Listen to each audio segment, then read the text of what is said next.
Hello my dear friends, welcome to our YouTube channel Sri logics and tricks.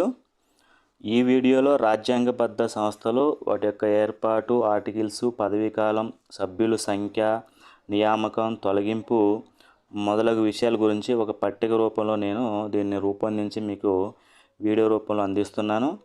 చాలా important. రెండు ఉభయ రాష్ట్రాలలో public service commission నిర్వహించే ఎగ్జామ్స్లో పాలిటీ ఒక కీలకమైన సబ్జెక్టు. అందులో నుంచి ఈ రాజ్యాంగబద్ధమైన సంస్థల నుంచి ఖచ్చితంగా ప్రతిసారి ప్రశ్న రావడం జరుగుతుంది. అది ఏ రూపంలో అడుగుతున్నారు, అది మొదటిసారిగా ఎప్పుడు ఏర్పాటు చేశారని, ఏ ఆర్టికల్ ప్రకారం ఏర్పాటు చేశారు, లేదా పదవీ కాలం ఎంత ఉంది, అందులోని సభ్యుల సంఖ్య, ఎవరు నియమిస్తారు, ఎలా తొలగిస్తారు, ప్రమాణ స్వీకారం ఏంటి, రాజీనామా ఎవరికి సమర్పిస్తారు, మొదటి చైర్మన్, ప్రస్తుత చైర్మన్, ఇటువంటి అంశాలన్నింటినీ కూడా ఈ అంశాలు ఒక టేబుల్ రూపంలో నేను రాసి ఎక్స్ప్లెయిన్ చేస్తున్నాను. చాలా ఇంపార్టెంట్ వీడియో. స్కిప్ చేయకుండా చివరి వరకు చూడండి. మీ ప్రిపరేషన్కి, క్విక్ రివిజన్కి చాలా ఉపయోగకరంగా ఉంటుంది. ఇవి రాజ్యాంగబద్ధ సంస్థలు, అంటే రాజ్యాంగం ప్రకారం ఏర్పాటయ్యి స్వతంత్ర వ్యవస్థ ఉండే సంస్థలన్నీ కూడా రాజ్యాంగ సంస్థలు. ఇవి అంటే రాజ్యాంగం ద్వారా ఏర్పాటు చేయబడిన సంస్థలన్నీ కూడా రాజ్యాంగ సంస్థలు అంటాం. వీటికి స్వతంత్రమైన అధికారాలు ఉంటాయి. ప్రభుత్వానికి సంబంధించి అంటే శాసనాధికారాలు నిర్వహించే సంస్థలు ఇవన్నీ కూడా రాజ్యాంగ సంస్థలు. వాటితో పాటు పరిపాలనాధికారాలు ఉంటాయి, కొన్నిటికి న్యాయాధికారాలు కూడా ఉంటాయి. మరి ఈ సంస్థలకు సంబంధించిన అంశాలని డీటెయిల్గా మనం చూద్దాం.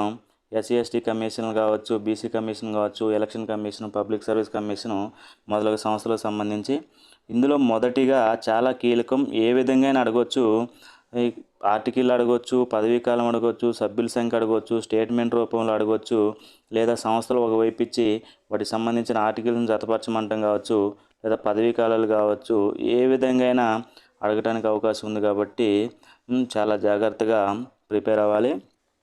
మొదటిగా ఎలక్షన్ కమిషన్ చూసినట్లయితే, ఎలక్షన్ కమిషన్ ఆఫ్ ఇండియాని 1950లో రాజ్యాంగం అమల్లోకి వచ్చిన తర్వాత మొదటిసారిగా ఏర్పాటు చేయడం జరిగింది.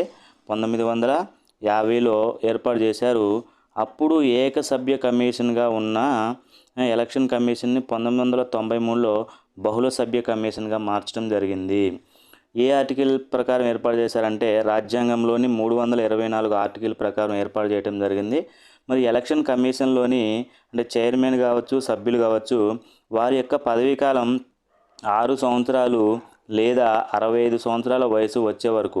వీరు ప్రభుత్వ అధికారులు కావున వీరు పదవీ విరమణ వయసు 65 సంవత్సరాలు. 65 సంవత్సరాలు ఏది ముందు వస్తుంది అంటే వీరు నియమించబడిన కాలం నుంచి 6 సంవత్సరాలు పూర్తయితే 6 సంవత్సరాలు పరిగణిస్తారు.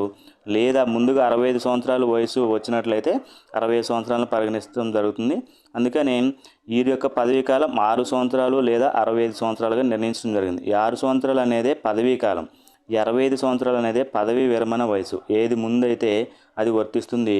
ఇందులో సభ్యుల సంఖ్య వచ్చేసి 1+2. అంటే ఇక్కడ 1+2 అంటే ముగ్గురు ఉంటారు మొత్తం.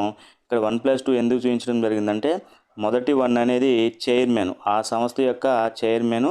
ఒక చైర్మన్ ఉంటారు, ఇద్దరు సభ్యులు ఉంటారు. ఒక చైర్మన్, ఇద్దరు సభ్యులు ఉంటారు. అంటే ఇప్పుడు ఎలక్షన్ కమిషన్ మొత్తం సభ్యులు ముగ్గురు ఉంటారు. అందులో ఒకరు సీనియర్ చైర్మన్, అంటే సీనియర్ సభ్యుడు వచ్చేసి సీనియర్ కమిషనర్ వచ్చేసి ప్రధాన కమిషనర్గా వ్యవహరించడం జరుగుతుంది. ఇక్కడ ఎవరు నియమిస్తారు మరి ఎలక్షన్ కమిషనర్స్ని అంటే రాష్ట్రపతి నియమిస్తాడు. ఎవరి సలహా మేరకు? మంత్రిమండలి సలహా మేరకు. రాష్ట్రపతి ఏ నియామకం చేసినా మంత్రిమండలి సలహా మేరకే నియమించడం జరుగుతుంది. అందుకని నేను దీని బ్రాకెట్లో ప్రత్యేకంగా మెన్షన్ చేయడం జరిగింది. తొలగింపు మరి ఏ విధంగా తొలగించబడతారు? నియమించడం అయితే మంత్రిమండలి సలహా మేరకు రాష్ట్రపతి నియమిస్తాడు. కానీ ఏ విధంగా తొలగించబడతారంటే ప్రత్యేకమైన పద్ధతి ఉంది. ఇక్కడ సిఈసి అంటే చీఫ్ ఎలక్షన్ కమిషన్ అని, అంటే భారతదేశం యొక్క కేంద్ర ఎన్నికల సంఘం ప్రధాన కమిషనర్ని అభిశంసన ద్వారా, అంటే అసమర్థత కావచ్చు, అవినీతి కావచ్చు, అటువంటి అంశాల ఆధారంగా పార్లమెంటు ఉభయ సభల్లో 2/3 వంతు ప్రత్యేక మెజారిటీ ద్వారా అతన్ని తొలగించడం జరుగుతుంది. ఇక్కడ 2/3 వంతు ప్రత్యేక మెజారిటీ అంటే సభకు హాజరయ్యి ఓటు వేసిన వారిలో 2/3 వంతు. సభకు ఎంతమంది హాజరవుతారో ఆ రోజు వారిలో 2/3 వంతు మెజారిటీ ఉన్నట్లయితే అప్పుడు ఈ తీర్మానం ఆమోదించబడినట్లయితే సిఈసి తొలగించబడతారు. మరి మిగిలిన ఇద్దరు ఎలక్షన్ కమిషనర్ని ఈసీలను ఎవరు తొలగిస్తారు అంటే సిఈసి యొక్క సలహాతో రాష్ట్రపతి తొలగించడం జరుగుతుంది. ఇది కొంచెం చాలా చాలా ఇంపార్టెంట్, కీలకం కూడా, కీనోటు గుర్తించండి. ఇక్కడ ముగ్గురిని నియమించేది, అక్కడ ప్రధాన ఎన్నికల కమిషనర్నైనా ఎలక్షన్ కమిషనర్స్నైనా నియమించేది రాష్ట్రపతి నియమిస్తాడు. కానీ తొలగించడం మాత్రం సిఈసిని మాత్రం అభిశంసన తీర్మానం ద్వారా ప్రత్యేక మెజారిటీ పద్ధతితో 2/3 వంతు మెజారిటీతో తొలగించాలి, ఆమోదించి. అంటే సుప్రీంకోర్టు న్యాయమూర్తిని ఏ విధంగా తొలగిస్తారో ఆ పద్ధతి ద్వారా తొలగించడం. ఈ విధంగా అయినా ఇండైరెక్ట్గా అయినా అడగడానికి అవకాశం ఉంది. ఎలక్షన్ కమిషన్ ప్రధాన ఎన్నికల కమిషనర్ని ఈ క్రింది వారిలో ఎవరిని తొలగించే విధంగా తొలగిస్తారంటే సుప్రీంకోర్టు న్యాయమూర్తి. మిగిలిన ఇద్దరు సభ్యులు మాత్రం ఈ సిఈసి సలహాతో రాష్ట్రపతి తొలగిస్తాడు, అది గుర్తించండి. ఇక్కడ ప్రమాణ స్వీకారం అయితే సిఈసి వచ్చేసి రాష్ట్రపతి సమక్షంలో ప్రమాణ స్వీకారం చేస్తాడు. ఈసీ మాత్రం సిఈసి సమక్షంలో చేస్తారు. ఇక్కడ సిఈసి రాష్ట్రపతి సమక్షంలో ప్రమాణ స్వీకారం చేస్తే ఈసీ సిఈసి సమక్షంలో చేస్తారు. ఇది కూడా గుర్తించండి, ఈ రెండు కీలకమైన అంశాలు. రాజీనామాని రాష్ట్రపతికి సమర్పిస్తారు. ఇక్కడ మొదటి chairman, election commission of India మొదటి చైర్మన్ లేదా అధ్యక్షులు అంటాం సుకుమార్ సేన్ గారు 1950 నుంచి 58 వరకు పనిచేయడం జరిగింది. ప్రస్తుత చైర్మన్ వచ్చేసి రాజీవ్ కుమారు 2022 నుంచి పనిచేస్తున్నారు. ఇది ఎలక్షన్ కమిషన్కి సంబంధించి detail explanation. Next public service commissions. మరి ఈ పబ్లిక్ సర్వీస్ కమిషన్స్ అంటే అటు కేంద్రానికి కావచ్చు, ఇటు రాష్ట్రానికి కావచ్చు, లేదా జాయింట్ పబ్లిక్ సర్వీస్ కమిషన్ మూడింటిని కూడా 315 అధికరణ ప్రకారం ఏర్పాటు చేస్తారు. రాజ్యాంగంలోని 315 ఆర్టికల్ ప్రకారం ఏర్పాటు చేస్తారు. నేను మాత్రం ఇక్కడ యూనియన్ పబ్లిక్ సర్వీస్ కమిషన్ గురించి చెప్తున్నాను. రాష్ట్రాల పబ్లిక్ సర్వీస్ కమిషన్ల గురించి తర్వాత వీడియోలో చర్చిద్దాం. మొదటిసారిగా 1919 భారత ప్రభుత్వ చట్టం ద్వారా అంటే నివేదించింది. ఆ చట్టం ప్రకారం 1926లో లీ కమిషన్ ఏర్పాటు చేయడం జరిగింది. లీ కమిషన్ సూచనల మేరకు 1926లో మొదటిసారిగా యూనియన్ పబ్లిక్ సర్వీస్ కమిషన్ ఏర్పాటు చేశారు. రాజ్యాంగం అమల్లోకి వచ్చిన తర్వాత 1950లో మళ్ళీ దాన్ని పునర్వ్యవస్థీకరించడం జరిగింది. ఈ విధంగా పదవీకాలం వచ్చేసి కూడా ఇక్కడ 6 సంవత్సరాలు లేదా 65 సంవత్సరాలు విరమణ వయసు, ఏది ముందైతే అది. ఇక్కడ పబ్లిక్ సర్వీస్ కమిషన్ సభ్యులుగా నియమించబడే వ్యక్తులు అంటే యూనియన్ పబ్లిక్ సర్వీస్ కమిషన్గా నియమించబడే వ్యక్తులు వారి యొక్క పదవీకాలం ముందుగా 6 సంవత్సరాలు పూర్తయితే దీన్ని పరిగణిస్తారు, లేదా వారి పదవీ విరమణ వయసు 60 సంవత్సరాల వయసు వస్తే దీన్ని పరిగణిస్తారు. ఇక్కడ సభ్యులు వచ్చేసి ఇది కొంచెం కీలకం. అంటే ఒక చైర్మన్, మిగిలిన సభ్యులు అనేది ఇక్కడ రాష్ట్రపతి నిర్ణయించిన సంఖ్య మేరకు ఉంటాయి. అంటే ఇక్కడ పబ్లిక్ సర్వీస్ కమిషన్లో సభ్యుల సంఖ్య అనేది నిర్దిష్టంగా లేదు. అంటే చైర్మన్ మాత్రం ఖచ్చితంగా ఉంటారు. మిగిలిన సభ్యులు ఎంతమంది ఉంటారనేది ఆయా కాలాలకు అనుగుణంగా, ఆయా పరిస్థితులకు అనుగుణంగా రాష్ట్రపతి నిర్ణయించడం జరుగుతుంది. ప్రజెంట్ అయితే 2024 ఆగస్టు డేటా ప్రకారం 1+6 మెంబర్స్ ఉన్నారు. అంటే ఒక చైర్మన్, 6 సభ్యులు ఉన్నారు. నియామకాన్ని ఎవరు నియమిస్తారు? రాష్ట్రపతి నియమిస్తాడు. ఇది కూడా మంత్రిమండలి సలహా మేరకు రాష్ట్రపతి నియమిస్తారు. తొలగింపు కూడా సుప్రీంకోర్టు న్యాయమూర్తి చేత విచారణ జరిపి అతని సలహా మేరకు రాష్ట్రపతి తొలగిస్తాడు. అంటే ఇక్కడ సిఈసి లాగా పార్లమెంటులో తీర్మానం చేయటం కాకోకుండా ఇక్కడ ఒక సుప్రీంకోర్టు న్యాయమూర్తిని నియమించి అసమర్థత లేదా అవినీతి ఆధారంగా అతనిపై విచారణ జరిపి ఈ సుప్రీంకోర్టు న్యాయమూర్తి ఇచ్చే నివేదిక ఆధారంగా అతని సలహా మేరకు రాష్ట్రపతి తొలగించడం జరుగుతుంది. ప్రమాణ స్వీకారం రాష్ట్రపతి సమక్షంలో చేస్తారు. రాజీనామా కూడా రాష్ట్రపతికి సమర్పిస్తారు. మొదటి పబ్లిక్ సర్వీస్ కమిషన్ అంటే 1926లో ఏర్పాటు చేసిన పబ్లిక్ సర్వీస్ కమిషన్కి చైర్మన్, అధ్యక్షుడు ఎవరంటే రాస్ బార్కర్ 1926 నుంచి పనిచేయడం జరిగింది. స్వాతంత్రం వచ్చిన తర్వాత రాజ్యాంగం అమల్లోకి వచ్చిన తర్వాత ఏర్పాటు చేసిన కమిషన్ 1950లో ఆర్ఎన్ బెనర్జీ గారు పనిచేశారు. ప్రజెంట్ అయితే ప్రీతి సుడాన్ గారు 2024 ఆగస్టు నుంచి పనిచేస్తున్నారు. నెక్స్ట్ మరొక ముఖ్యమైన రాజ్యాంగ సంస్థ ఆర్థిక సంఘం, ఫైనాన్స్ కమిషన్ అంటాం. దీన్ని 1951లో ఏర్పాటు చేయడం జరిగింది. 280 ఆర్టికల్ ప్రకారం ఏర్పాటు చేస్తారు. ఇక్కడ ఈ ఆర్థిక సంఘం యొక్క పదవీ కాలం వచ్చేసి 5 సంవత్సరాలు. ఇది శాశ్వత సంస్థే, కానీ ఇది శాశ్వత సంస్థ కాదు. ఎందుకంటే ఈ కమిషన్ ఏర్పాటు చేసిన తర్వాత ఇక్కడ ఇది 5 సంవత్సరాల టర్మ్ పూర్తి కాగానే ఆటోమేటిక్గా డిజాల్వ్ అయిపోతుంది. మరొక ఆర్థిక సంఘాన్ని ఏర్పాటు చేయడం జరుగుతుంది. సో ఇది శాశ్వత సంస్థ కాదు. ఇది రాజ్యాంగం ప్రకారం ఏర్పాటు చేస్తుంది. ఈసీ కావచ్చు, పబ్లిక్ సర్వీస్ కమిషన్ శాశ్వత సంస్థలు. ఇక్కడ పదవీ కాలం అంటే 5 సంవత్సరాలు, ఆ కమిటీ యొక్క కాలం 5 సంవత్సరాలు మనుగడలో ఉంటుంది. ఇక్కడ సభ్యుల సంఖ్య వచ్చేసి 1+4. ఇక్కడ అంటే ఆర్థిక సంఘంలో ఒక చైర్మన్ మరియు 4 సభ్యులు ఉంటారు. వీరిని నియమించేది రాష్ట్రపతి. మరి వీరిని ఏ విధంగా తొలగిస్తారంటే అది పార్లమెంటు నిర్ణయమే, అంతిమ నిర్ణయం పార్లమెంటుదే. ప్రత్యేకంగా ఎలా తొలగిస్తారు అనేది ఏమీ మెన్షన్ చేయలేదు. ఎగ్జాంపుల్కి 15వ ఆర్థిక సంఘం 2020 నుంచి 25 కాలానికి నియమించబడింది. అయితే కరోనా వల్ల కోవిడ్ కారణంగా దాన్ని 2026 వరకు అంటే 1 సంవత్సరం పాటు అదనంగా పొడిగించడం జరిగింది. ఇది ఎప్పుడైతే ఏర్పాటు చేశారో ఆ తర్వాత కోవిడ్ రావటం 2021లో ఒక నివేదికను సమర్పించడం, అప్పటికప్పుడు వార్షిక నివేదికని మరలా తర్వాత 2021 నుంచి 2026 వరకు మరలా 5 సంవత్సరాల కాలానికి పొడిగించడం జరిగింది. అంటే ఇక్కడ 5 సంవత్సరాల కాలం అనేది 6 సంవత్సరాల కాలం ఏంటంటే ఇక్కడ తొలగింపు అనేది పార్లమెంటు యొక్క నిర్ణయం మేరకు ఉంటుంది. అందుకని దీన్ని ప్రత్యేకంగా నేను మెన్షన్ చేశాను. ఇది ఏ బుక్లో కూడా ఉండదు. స్పెసిఫిక్గా ఇది మన అప్లికేషన్ ఓరియంటెడ్ ఎట్లాంటివి అడుగుతారు. మరి ప్రమాణ స్వీకారం గురించి కానీ రాజీనామా గురించి కానీ ఏం పేర్కొనలేదు. బహుశా ఇవి రాష్ట్రపతికి సమర్పించవచ్చు లేదా రాష్ట్రపతి సమక్షంలో చేయవచ్చు. ఇక్కడ మొదటి ఆర్థిక సంఘం యొక్క చైర్మన్గా ఎవరు పనిచేశారంటే కేసీఎన్ నియోగి 1952 నుంచి 57 వరకు పనిచేయడం జరిగింది. ప్రజెంటు అరవింద్ పనగారియా 16వ ఆర్థిక సంఘం 2026 నుంచి 2031 వరకు ఈ సంఘం పనిచేస్తుంది. అంటే ఈ సంఘం రిపోర్ట్ తయారు చేయడానికి 2026 నుంచి 2037 వరకు టైం ఉంటుంది. ఇప్పుడు ప్రజెంట్ ఇది 16వ సంఘం అరవింద్ పనగారియా. 15వ సంఘానికి వచ్చేసి ఎన్కే సింగ్, అది 26లో పూర్తవుతుంది. ఈ ఎన్కే సింగ్ 15వ ఆర్థిక సంఘం 2026లో పదవీకాలం పూర్తవుతుంది. 26 నుంచి నెక్స్ట్ అంటే ఇప్పుడు ప్రజెంట్ అయితే ఇక్కడ, అందుకని మీరు కన్ఫ్యూజ్ కామాకండి. ప్రస్తుత చైర్మన్ అని నేను ఇక్కడ 16వ సంఘం అని మెన్షన్ చేయడం జరిగింది. 15వ ఆర్థిక సంఘం ప్రజెంట్ ఇప్పుడు ఉన్నది 15వ ఆర్థిక సంఘం, ఎందుకంటే 2025. 15వ ఆర్థిక సంఘం యొక్క చైర్మన్ ఎవరు? ఎన్కే సింగ్. ఈ 16వ ఆర్థిక సంఘం యొక్క చైర్మన్ అరవింద్ పనగారియా. అంటే కరెంట్ అఫైర్స్లో అడగడానికి అవకాశం ఉంటుంది కాబట్టి దీన్ని స్పెసిఫిక్గా 16వ సంఘం అని మెన్షన్ చేయడం జరిగింది. కన్ఫ్యూజ్ అవ్వమాకండి, ఆ డీటెయిల్ ఎక్స్ప్లెనేషన్ వినండి. నెక్స్ట్ కంట్రోలర్ ఆడిట్ జనరల్ అంటాం. ఈ 1950లో ఏర్పాటు చేశారు. 1860 కాలం నుంచే అకౌంట్ జనరల్, ఆడిట్ జనరల్ అనేవి బ్రిటిష్ కాలం నుంచే ఉన్నాయి. అయితే మనకి స్వాతంత్రం వచ్చిన తర్వాత రాజ్యాంగాన్ని ఏర్పాటు చేసుకున్న తర్వాత అమల్లోకి వచ్చాక ఏర్పాటు చేసింది. ఇది 148 ఆర్టికల్ ప్రకారం ఏర్పాటు చేస్తారు. ఇక్కడ కూడా పదవీ కాలం 6 సంవత్సరాలు లేదా 65 సంవత్సరాలు పదవీ విరమణ వయసు, ఏది ముందైతే అది ఉంటుంది. ఒకే ఒక సభ్యుడు అంటే ఏకసభ్య ఇది సంస్థ.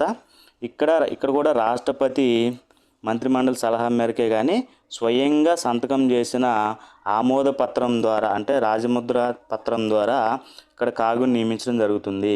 మంత్రిమండలి సలహాతో రాష్ట్రపతి స్వయంగా సంతకం చేసిన పత్రం ద్వారా ఇక్కడ కాగుని నియమించడం జరుగుతుంది. ఇది స్పెసిఫిక్గా మెన్షన్ చేయడం జరిగింది కాబట్టి ప్రీవియస్ ఎగ్జామ్స్లో కూడా అడగటం జరిగింది. స్వయంగా రాష్ట్రపతి సంతకం చేసిన ఆమోద పత్రం ద్వారా ఎవరు నియమించబడతారని అడగటం జరిగింది. ఏ విధంగా తొలగిస్తారంటే సేమ్ అవినీతి అసమర్థత ప్రకారం అభిశంసన ద్వారా సుప్రీంకోర్టు న్యాయమూర్తిలాగే 2/3 వంతు ప్రత్యేక మెజారిటీతో తొలగిస్తారు. ప్రమాణ స్వీకారం రాష్ట్రపతి సమక్షంలో చేస్తారు. రాజీనామా కూడా రాష్ట్రపతి సమర్పిస్తాడు. మొదటి కాగ్ ఎవరు పనిచేశారంటే నరహరి గారు పనిచేయడం జరిగింది 48-54 మధ్య కాలంలో. ఇప్పుడు ప్రజెంటు కాగ్ ఎవరు పనిచేస్తున్నారంటే కె సంజయ్ మూర్తి 2024 నవంబర్ నుంచి రీసెంట్గా నియమించబడ్డారు. రీసెంట్ ఎగ్జామ్స్లో కూడా అడగడం జరిగింది. తెలంగాణ పబ్లిక్ సర్వీస్ కమిషన్ ఎగ్జామ్స్లో ఈ బిట్ని అడగడం జరిగింది. ఇది కూడా చాలా ఇంపార్టెంట్. Next attorney general. ఇక్కడ చాలా కీలకమైన వ్యక్తి. కేంద్ర ప్రభుత్వానికి అత్యున్నత న్యాయాధికారి అటార్నీ జనరల్. ఇక్కడ కాగ్ ఏం చేస్తాడంటే ఆడిటింగ్ చేస్తాడు. కేంద్ర ప్రభుత్వాలకి రాష్ట్ర ప్రభుత్వాలకు సంబంధించిన అకౌంట్స్ను ఆడిటింగ్ చేసేదే ఇక్కడ కాగు. ఈ అటార్నీ జనరల్ వచ్చేసి కేంద్ర ప్రభుత్వంలో అంటే అత్యున్నత న్యాయాధికారి. కేంద్ర కార్యనిర్వాహక వర్గంలో ఒక వ్యక్తి, కీలకమైన వ్యక్తి అటార్నీ జనరల్. 76వ ఆర్టికల్ ప్రకారం ఏర్పాటు చేస్తారు. మరి పదవీకాలం వచ్చేసి ఎంతకాలం అని ఏమీ లేదు. రాష్ట్రపతి విశ్వాసం మేరకు ఎంతకాలమైనా పదవిలో ఉంటాడు. అది 1 సంవత్సరం కావచ్చు, 2 సంవత్సరాలు కావచ్చు, 3 సంవత్సరాలు కావచ్చు, లేదా 5 సంవత్సరాలు కావచ్చు, 6 సంవత్సరాలు కావచ్చు, ఎలా అయినా కావచ్చు. పొడిగించుకుంటూ పోతారు. ఎంతకాలానికని నియమించి దాన్ని మరలా పొడిగించుకుంటూ పోతారు. సో ఇక్కడ నిర్దిష్టమైన పదవీ కాలం లేదు. రాష్ట్రపతి విశ్వాసం మేరకు అని మెన్షన్ చేయడం జరిగింది. ఇది కూడా ఏకసభ్యుడే ఒకే వ్యక్తి, నియమించేది రాష్ట్రపతి, తొలగించేది కూడా రాష్ట్రపతి. ఎందుకని రాష్ట్రపతి విశ్వాసం మేరకు అన్నాం కాబట్టి ఎప్పుడైనా రాష్ట్రపతి తొలగించవచ్చు. ఇక్కడ ప్రమాణ స్వీకారం కూడా రాష్ట్రపతి సమక్షంలో చేస్తాడు. అదేవిధంగా రాజీనామా కూడా రాష్ట్రపతికే సమర్పిస్తాడు. మొదటి అటార్నీ జనరల్గా పనిచేసింది ఎంసీ సెతల్వాదు లేదా సెతల్వాడు 1950 నుంచి 53 వరకు చేయడం జరిగింది. ప్రజెంట్ అటార్నీ జనరల్ వచ్చేసి ఆర్ వెంకటరమణి 2022 నుంచి పనిచేస్తున్నారు. ప్రజెంట్ 2022 నుంచి ఆర్ వెంకటరమణి గారు పనిచేస్తున్నారు. ఇక్కడ మరొక కీలకమైనది, ఇక్కడ అటార్నీ జనరల్ గురించి చాలాసార్లు ఎగ్జామ్లో ఇండైరెక్ట్గా అడగటం జరుగుతుంది. ఏంటంటే అటార్నీ జనరల్ కేంద్ర క్యాబినెట్లో భాగమా కాదా, కేంద్ర క్యాబినెట్లో భాగమా కాదని అడగటం జరుగుతుంది. కేంద్ర క్యాబినెట్లో భాగం కాదు. ఎందుకంటే ఇతను పార్లమెంటు ఉభయ సభలకు సమావేశాలకు హాజరవుతాడు, తన యొక్క నిర్ణయాలు ప్రకటిస్తాడు, మాట్లాడతారు, కానీ ఓటు హక్కు ఉండదు. కేంద్ర క్యాబినెట్లో భాగం కాదు, కానీ కేంద్ర కార్యనిర్వాహక వర్గంలో భాగం. కార్యనిర్వాహక వర్గం అంటే రాష్ట్రపతి, ఉపరాష్ట్రపతి, ప్రధానమంత్రి, మంత్రిమండలితో పాటు ఇక్కడ అటార్నీ జనరల్ ఉంటారు.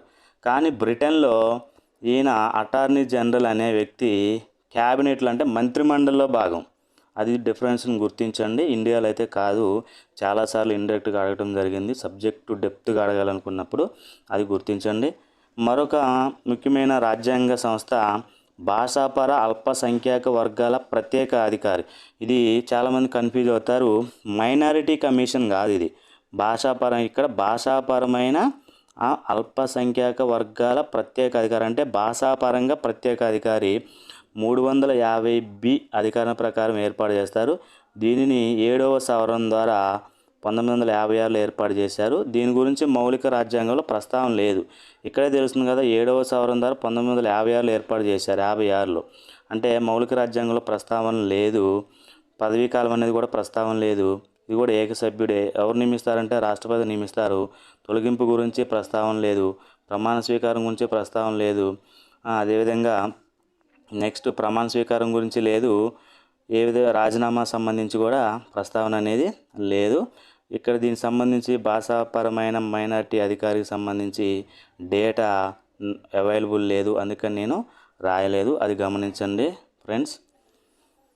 మరొక సంస్థ ఇక ఈ కిందివి అనేసి ఇక్కడ చూడండి, ఇవన్నీ కూడా ఈ పైన ఎలక్షన్ కమిషన్ కావచ్చు, పబ్లిక్ సర్వీస్ కమిషన్, ఆర్థిక సంఘం, కాగు, ఏజీ వీళ్ళందరూ కూడా కార్యనిర్వాహక వర్గములో భాగంగా ఉంటారు. వీళ్ళందరూ కూడా శాసన మరియు కార్యనిర్వాహక వర్గం భాగంగా ఉంటారు. ఇక్కడ అందుకని ఈ సంస్థలను ప్రత్యేకంగా పేర్కొనడం జరిగింది. ఇవి కూడా రాజ్యాంగబద్ధ సంస్థలే, కానీ ఇవి సంక్షేమానికి సంబంధించినవి కాబట్టి స్పెసిఫిక్గా మెన్షన్ చేయడం జరిగింది. ఇక్కడ చూడండి, మొదటిగా SC/ST కమిషన్ని 1992లో ఏర్పాటు చేశారు. 65వ రాజ్యాంగ సవరణ 1990 ప్రకారం 92లో ఏర్పాటు చేశారు. 338 ఆర్టికల్ ప్రకారం పదవీకాలం 3 సంవత్సరాలు. సభ్యుల సంఖ్య 1+1+3 అంటే ఒక చైర్మను, ఒక వైస్ చైర్మను, 3 సభ్యులు, ఒక అధ్యక్షుడు, ఒక ఉపాధ్యక్షుడు, 3 సభ్యులు. ఏ విధంగా అనుకోండి, చైర్మన్ అన్న అధ్యక్షుడు అన్న ఒకటే. ఇక్కడ నియామకం ఎవరు నియమిస్తారు? రాష్ట్రపతి నియమిస్తాడు. తొలగింపు కూడా రాష్ట్రపతి తొలగిస్తాడు. ప్రమాణ స్వీకారం రాష్ట్రపతి సమక్షంలో చేస్తారు. రాజీనామా కూడా రాష్ట్రపతికి సమర్పిస్తారు. మొదటి చైర్మన్గా రామ్ధన్ గారు వ్యవహరించడం జరిగింది 92 నుంచి 95 వరకు. ప్రస్తుత చైర్మన్ అంటే ఇక్కడ చూడండి, విజయ్ పంత్ శాస్త్రి గారు చివరి వ్యక్తి. అంటే 2004లో దీన్ని మరలా సపరేట్ చేయడం జరిగింది. 2003లో 89వ రాజ్యాంగ సవరణ ద్వారా SC కమిషన్గా ST కమిషన్గా విభజించడం జరిగింది. సో దీన్ని ఇక్కడ చివరి వ్యక్తి, అందుకనే బ్రాకెట్లో నేను చివరి వ్యక్తిగా రాయటం జరిగింది. ఇక్కడ చివరి వ్యక్తిగా రాయటం జరిగింది.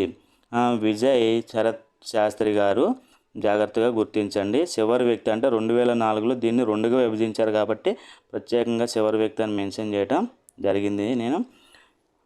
నెక్స్ట్ SC కమిషన్ని 2004లో ఏర్పాటు చేశారంటే 89వ రాజ్యాంగ సవరణ 2003 ద్వారా 338 ఆర్టికల్ ప్రకారం ఏర్పాటు చేయటం జరిగింది. అంటే ఈ SC/ST కమిషన్ని సపరేట్ చేయటం జరిగింది. పదవీ కాలం వచ్చేసి 3 సంవత్సరాలు. సభ్యుల సంఖ్య కూడా 1+1+3. పై వారిలో ఖచ్చితంగా ఒక మహిళ ఉండాలి. ఈ 1+1+3 5గురు సభ్యులు ఉంటే ఇందులో ఎవరైనా ఒకరు చైర్మన్ కావచ్చు, సభ్యులు కావచ్చు, ఎవరైనా ఒక మహిళ ఉండాలి. రాష్ట్రపతి స్వయంగా సంతకం చేసిన పత్రం ద్వారా నియమించబడతారు వీళ్ళు. ఇందాక కాగు విషయంలో కూడా రాష్ట్రపతి స్వయంగా సంతకం చేసిన ఆమోద పత్రం ద్వారా నియమించబడతారని పేర్కొన్నాం. ఇదే విధంగా ఎస్సీ కమిషన్ సభ్యులు కూడా ఇదే విధంగా నియమించబడతారు. తొలగించేది కూడా రాష్ట్రపతి తొలగిస్తారు. ప్రమాణ స్వీకారం రాష్ట్రపతి సమక్షంలోని, రాజీనామా కూడా రాష్ట్రపతికి సమర్పిస్తారు. మొదటి వ్యక్తిగా అంటే ఇక్కడ సూరజ్ భాన్ గారు 2004 నుంచి 2007 వరకు పనిచేశారు. ప్రజెంట్ చైర్మన్ వచ్చేసి కిషోర్ మక్వానా గారు 2024 నుండి పనిచేస్తున్నారు. Present SC commission, national SC commission చైర్మన్గా ఎవరు ఉన్నారంటే కిషోర్ మక్వానా గారు. నెక్స్ట్ అదే సంవత్సరంలో ఎస్టీ కమిషన్ కూడా ఏర్పాటు చేశారు 2004లోనే. ఇక్కడ 89వ రాజ్యాంగ సవరణ 2003 ద్వారా 300 ఆర్టికల్ మాత్రం తేడా ఉంటుంది, మిగతా అంశాలన్నీ కూడా సేమ్. 338 ప్రకారం ఎస్సీ కమిషన్ ఉంటే దానికి ఏని చేర్చి 338A ప్రకారం ఎస్టీ కమిషన్ ఏర్పాటు చేశారు. 3 సంవత్సరాల పదవీ కాలం. ఇక్కడ 1+1+3 అంటే ఒక చైర్మన్, వైస్ చైర్మన్, 3 సభ్యులు లేదా ఒక అధ్యక్షుడు, ఒక ఉపాధ్యక్షుడు, 3 సభ్యులు. ఈ 3 సభ్యుల్లో అంటే ఈ 5గురిలో ఒకరు మహిళ అయి ఉండాలి. ఇంకా మిగతా 2 కూడా ఎస్టీలు, అంటే ఒక మహిళ కూడా ఎస్టీ అయి ఉండాలి. మహిళ ఎస్టీ అయి ఉండాలి, ఇంకో 2 సభ్యులు ఎస్టీ ఉండాలి. అంటే మొత్తం మీద 3 ఎస్టీ ఉండాలి. ఈ 3 ఎస్టీల్లో ఒకరు ఎస్టీ మహిళ అయి ఉండాలి. అది జాగ్రత్తగా గమనించాలి. ఇది కూడా రాష్ట్రపతి స్వయంగా సంతకం చేసిన పత్రం ద్వారా నియమించబడతారు. తొలగింపు రాష్ట్రపతి చేస్తాడు. ప్రమాణ స్వీకారం రాష్ట్రపతి సమక్షంలోని, రాజీనామా కూడా రాష్ట్రపతి సమక్షంలోని. మొదటి చైర్మన్గా కున్వర్ సింగ్ పనిచేశారు. ప్రజెంట్ చైర్మన్ అయితే అంతర్ సింగ్ ఆర్య గారు 2024 నుంచి పనిచేస్తున్నారు. Next BC commission. ఇక్కడ బీసీ కమిషన్ రాజ్యాంగ సంస్థ అంటే కాదు, అందుకని నేను దీన్ని ఇక్కడ మెన్షన్ చేయడం జరిగింది. ఇది రాజ్యాంగ సంస్థ కాదు. బీసీ కమిషన్ని 1993లో ఏర్పాటు చేశారు. సుప్రీంకోర్టు ఇందిరా సహాని కేసులో ఇచ్చిన తీర్పు ఆధారంగా, దీన్నే మండల్ కేసు అంటాం, ఈ కేసు ఆధారంగా బీసీ కమిషన్ 93లో ఏర్పాటు చేయడం జరిగింది. ఏ ఆర్టికల్ ప్రకారం? 340 ఆర్టికల్ ప్రకారం పదవీకాలం 3 సంవత్సరాలు. ఇక్కడ 1+1+3 అంటే ఒక చైర్మన్, ఒక కార్యదర్శి, 3 సభ్యులు ఉంటారు. వీరిని నియమించింది ఎవరు? కేంద్ర ప్రభుత్వం. మరి ఇక్కడ తొలగించింది కూడా కేంద్ర ప్రభుత్వమే. ఈ ప్రమాణ స్వీకారం రాజీనామాల గురించి పేర్కొనలేదు. మొదటిగా పనిచేసిన చైర్మన్ ఆర్ఎన్ ప్రసాద్ 93 నుంచి 96 వరకు పనిచేయడం జరిగింది. చివరిగా పనిచేసిన వ్యక్తి ఎవరంటే జస్టిస్ వి ఈశ్వరయ్య చివరి వ్యక్తి. ఎందుకంటే 2018లో ఈ బీసీ కమిషన్కి రాజ్యాంగ హోదా ఇవ్వడం జరిగింది 102వ రాజ్యాంగ సవరణ ద్వారా. సో ఆ టైంలో ఉన్న చైర్మన్ ఎవరంటే జస్టిస్ వి ఈశ్వరయ్య. ఇండైరెక్ట్గా అడిగే అవకాశం ఉంటుందని ప్రత్యేకంగా నేను మెన్షన్ చేయడం జరిగింది. Next BC commission 2018 national BC commission. ఇది రాజ్యాంగబద్ధ సంస్థ. ఎందుకంటే దీన్ని 102వ రాజ్యాంగ సవరణ 2018 ద్వారా దీనికి రాజ్యాంగ హోదా, రాజ్యాంగబద్ధత కల్పించడం జరిగింది. ఏ ఆర్టికల్ ప్రకారం చూడండి, ఇక్కడ 338B. అంటే ఈ 338కి బీని చేర్చి బీసీ కమిషన్కి, జాతీయ కమిషన్కి, నేషనల్ బీసీ కమిషన్కి రాజ్యాంగ హోదా కల్పించడం జరిగింది. అందుకే ఆర్టికల్స్ డిఫరెన్స్ చూడండి. 93లో ఏర్పాటు చేసిన బీసీ కమిషన్ 340 ఆర్టికల్ ప్రకారం ఏర్పాటు చేశారు. 2018 102వ రాజ్యాంగ సవరణ ద్వారా ఏర్పాటు చేసిన, అంటే దీనికే రాజ్యాంగ హోదా కల్పించారు. ఆ కమిషన్కి అంటే రాజ్యాంగ హోదా కల్పించిన బీసీ కమిషన్ను ఏ ఆర్టికల్ ప్రకారం ఏర్పాటు చేశారంటే 338 ఆర్టికల్ ప్రకారం పదవీకాలం 3 సంవత్సరాలు. ఇక్కడ కూడా 1+1+3 అంటే చైర్మన్, వైస్ చైర్మన్, 3 సభ్యులు. రాష్ట్రపతి స్వయంగా సంతకం చేయడం ద్వారానే నియమించబడతారు. తొలగింపు రాష్ట్రపతి. ప్రమాణ స్వీకారం రాష్ట్రపతి సమక్షంలోనే, రాజీనామా రాష్ట్రపతి సమక్షంలోనే. మొదటిగా పనిచేసిందంటే భగవాన్ లాల్ సాహ్ని. అంటే 2018లో రాజ్యాంగ హోదా కల్పించిన తర్వాత ఆయన చైర్మన్ ఎవరంటే మొదటిగా భగవాన్ లాల్ సాహ్ని. ప్రజెంట్ అయితే హంసరాజ్ గంగారాం అహిర్ అనే వ్యక్తి. ఇదంతా ఒకే పేరు, కన్ఫ్యూజ్ అవ్వమాకండి. 2022 నుంచి పనిచేయడం జరిగింది. ఇవన్నీ కూడా రాజ్యాంగబద్ధ సంస్థలకు సంబంధించి. ఇవన్నీ కూడా చూడండి, సంక్షేమ కమిషన్లకు సంబంధించి అన్నీ సేమ్ ఉన్నాయి, ఎక్కడ కన్ఫ్యూజ్ అవ్వద్దు. ఆర్టికల్ మాత్రం అన్నీ కూడా 338. 338 ప్రకారం ఎస్సీ అయితే, ఏ ప్రకారం ఎస్టీ, బి ప్రకారం బీసీ. అలా గుర్తుంచుకోండి. పదవీకాలం 3, 3, 3 అన్నింటికి 3 సంవత్సరాలే. సభ్యుల సంఖ్య కూడా అన్నింటికి 5. 1+1+3 ఫార్మాటే. 1+1+3 చైర్మన్, వైస్ చైర్మన్, ముగ్గురు సభ్యులు. నియమించేది కూడా అందరినీ రాష్ట్రపతి నియమించడం జరుగుతుంది. ఇది కూడా గుర్తించండి. తొలగించేది కూడా అందరినీ రాష్ట్రపతి తొలగిస్తాడు. ఇక్కడ ఈ బీసీ కమిషన్ ఇది రాజ్యాంగబద్ధ సంస్థ కాదు కాబట్టి దీని వరకే కేంద్ర ప్రభుత్వం ఆధ్వర్యంలో ఉంది. ఇప్పుడు ప్రజెంట్ అది లేదు. నెక్స్ట్ ప్రమాణ స్వీకారమైన, రాజీనామా అయినా అన్ని రాష్ట్రపతి. ఇక మొదటి వ్యక్తులు, చివరి వ్యక్తులు ఈజీగా గుర్తుంటుంది, గుర్తుంచుకోండి. ఇది కీలకం. 102వ రాజ్యాంగ సవరణ బీసీ. ఇక్కడ ఈ విధంగా చూసినా కానీ వీటికి సంబంధించి కూడా కీలకమైన ఈ ఆర్టికల్స్ ఉన్నాయి. అదేవిధంగా అంటే మనం కన్ఫ్యూజ్ చేయడానికి అవకాశం ఉంది ఏంటంటే పదవీ కాలం. ఈసీకి 6 సంవత్సరాలు లేదా 65, పబ్లిక్ సర్వీస్ కమిషన్కి 6 సంవత్సరాలు లేదా 65, ఇక్కడ కాగికి 6 సంవత్సరాలు లేదా 65. ఈ మూడు కీలకం కాబట్టి ఇది గుర్తుంచుకోండి. మరి ఆర్థిక సంఘం అనేది 5 సంవత్సరాల టర్ము, అందరికీ అది ఈజీగా గుర్తుంటుంది. అటార్నీ జనరల్ అనేది ఇది కేంద్ర ప్రభుత్వం అంటే నిర్వాహక వర్గంలో ఉంటాడు కాబట్టి రాష్ట్రపతి విశ్వాసం మేరకు ఈ భాషాపరమైన అధికారికి ప్రస్తావన లేదు. నియమించేది కూడా రాష్ట్రపతి, రాష్ట్రపతి, రాష్ట్రపతి, రాష్ట్రపతి, అన్ని రాష్ట్రపతి నియమించేది. కన్ఫ్యూజ్ అవ్వమాకండి. సభ్యుల సంఖ్య కూడా ఇది 1+2. ఇది సభ్యుల సంఖ్య నిర్దిష్ట సంఖ్య లేదు. ఆర్థిక సంఘానికి 1+4 5. ఇది గుర్తుంచుకోండి. 5 సంవత్సరాల కాలం 5 సభ్యులు అలా గుర్తుంచుకోండి. వీళ్ళందరూ కూడా సింగిలు. తొలగించేది మాత్రం ఇక్కడ ఇవి స్వతంత్ర సంస్థలు కాబట్టి అంటే స్వతంత్రత కల్పించడం వల్ల అంత తొందరగా తొలగించలేరు. ఏదైనా కానీ 2/3 ప్రత్యేక తీర్మానం ద్వారా మాత్రమే తొలగించగలుగుతారు. 2/3 ఇది ప్రత్యేక తొలగింపు. పబ్లిక్ సర్వీస్ కమిషన్ కూడా సుప్రీంకోర్టు న్యాయమూర్తి విచారణ ఇక్కడ అభిశంసన ద్వారా కూడా. ఇక ఆర్థిక సంఘం అనేది ఆటోమేటిక్గా 5 సంవత్సరాల కాలం ఉంటుంది. ప్రమాణ స్వీకారం కూడా అన్నీ సేమ్ ఉంటాయి రాష్ట్రపతి సమక్షంలోనే. రాజీనామా కూడా రాష్ట్రపతి సమక్షంలో ఉంటాయి. మొదటి వ్యక్తులు, చివరి వ్యక్తులు. ఈ విధంగా ఒక టేబుల్ ఫామ్లో చదువుకున్నట్లయితే అన్ని అంశాలను ఒక దగ్గరగా ఈజీగా గుర్తించవచ్చు. మీ ప్రిపరేషన్కి క్విక్ రివిజన్ లాగా ఉపయోగపడుతుందని నేను అనుకుంటున్నాను. Okay friends, thank you very much. ఈ వీడియో నచ్చినట్లయితే లైక్ చేయండి, షేర్ చేయండి, సబ్స్క్రైబ్ చేయండి. మీ యొక్క కామెంట్స్ని తెలియజేయండి. Thank you.